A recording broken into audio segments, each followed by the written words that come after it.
Mastermind, Strategist for Hire, by Myheadinthecloudsnotcomingdown, read to you by Eris Vodiax. Chapter 4, Embracing the Role. Summary: Izuku has embraced his role as a villain, but who's following him? It had been 6 months since Izuku's fateful encounter with All Might.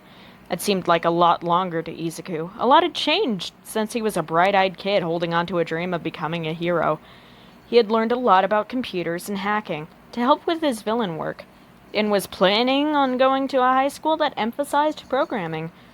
He still did most of his villain work in internet cafes, but moved around frequently to avoid being tracked.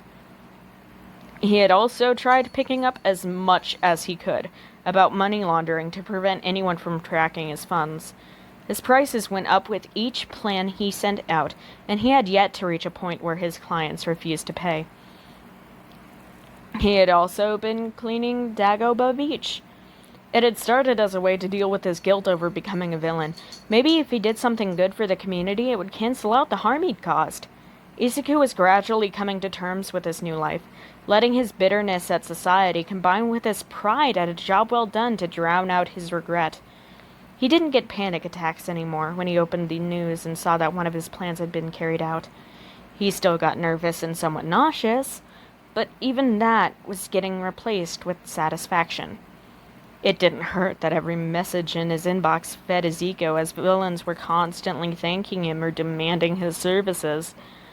For the first time in his life, he had people who didn't think he was useless. It was like a drug, and Izuku couldn't get enough of it. So far, he'd sold the murder plans for 10 heroes, and that wasn't even counting numerous robberies, non-hero assassinations, and other crimes that he'd planned.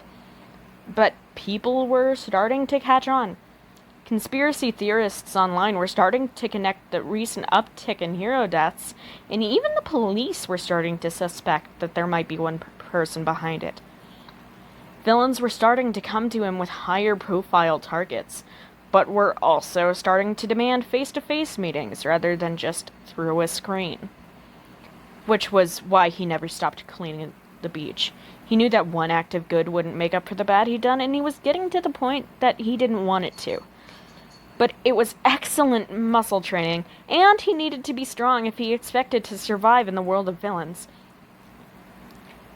He caught movement out the corner of his eye as he hefted a microwave and began to carry it towards a dumpster. He had started to suspect this morning, but now he was sure. He was being followed, which meant that someone had managed to figure out he was Mastermind. The only question was who. Izuku continued his task without letting on that he knew he was being watched, opting instead to keep an eye out and get a description of his stalker. Hopefully it was a villain. Izuku didn't quite know what he'd do if the heroes caught on to his identity this early in the game. So, yeah, hopefully villain. Izuku had to resist chuckling to himself. What had his life become? By the time he left the beach at sundown, he discovered that his stalker was a middle-aged man with gray hair, a goatee, and apparently a love of cheap suits and cigarettes. He was pretty good at staying out of sight, but Izuku had years of experience hiding from bullies and, more recently, stalking heroes himself.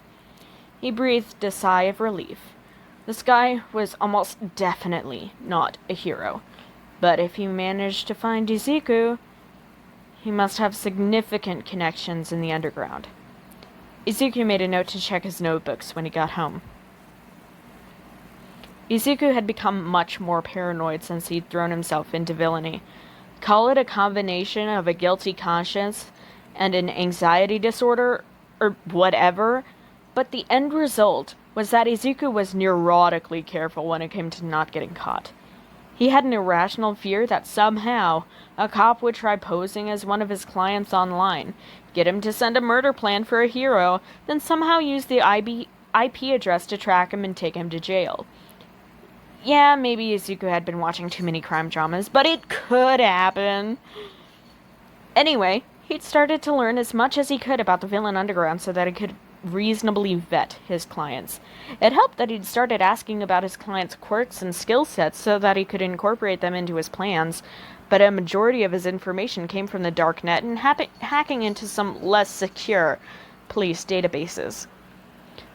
Just like he had notebooks of information on heroes, now he had them on villains, and it came in handy in unexpected ways. One client a few weeks ago had commissioned him to help their group rob a casino. It was a difficult job with a big payout, so Izuku had only demanded part of his fee up front.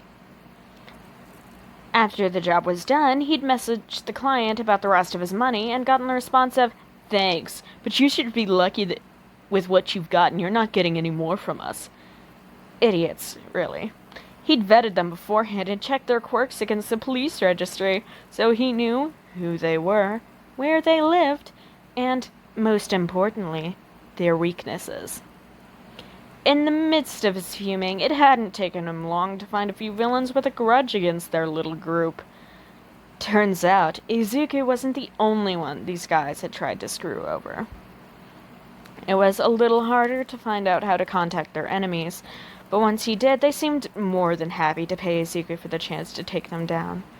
Needless to say, no one had tried to cheat Mastermind out of his fee since. It came in handy now that as he looked through the descriptions of various known villains in an attempt to figure out who was following him. The guy didn't have an obvious quirk from what he could see, but who would have a reason to come after him? A previous client? No dice. Izuku continued rifling through the pages until... Bingo! Jiran. A broker. Izuku leaned back in his chair. Of course. The name nagged at him, though, like he should be more familiar with this guy than just a passing entry in his journal. His eyes skimmed over the notes, lingering on the known connections list with a note he'd made in the margin caught an eye. More specifically, a username. Oh, right. Jiran was the broker who'd reached out to him online a few times early on, offering to arrange meetings with big-name players in the villain world and provide any necessary gear. Izuku had soundly refused. He had been so new to the game when Jiran had reached out and hadn't yet grown comfortable with calling himself as a villain. He had also been scared. One of the main reasons he liked working online was that his skills could speak for themselves. He had a sneaking suspicion that Mastermind's credibility would tank the moment word got out that he was just a quirkless teenager. Things are different now, Izuku mused. Yeah, I'm still a quirkless teenager, but at least I've gotten used to the fact that I'm a villain now. I've got a reputation. A big reputation if the copycat masterminds popping up to sell inferior plans were anything to go by. A reputation I need to uphold. So far, Izuku had been able to take care of the copycats fairly quickly, using the same methods he used for cheating clients. But one could never be too careful.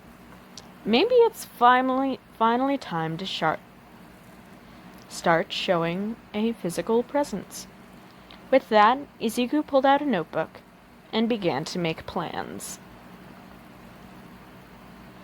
This has been Chapter 4 of Mastermind, Strategist for Hire, read to you by Eris Vodiax, written by Myheadinthecloudsnotcomingdown. See you next time!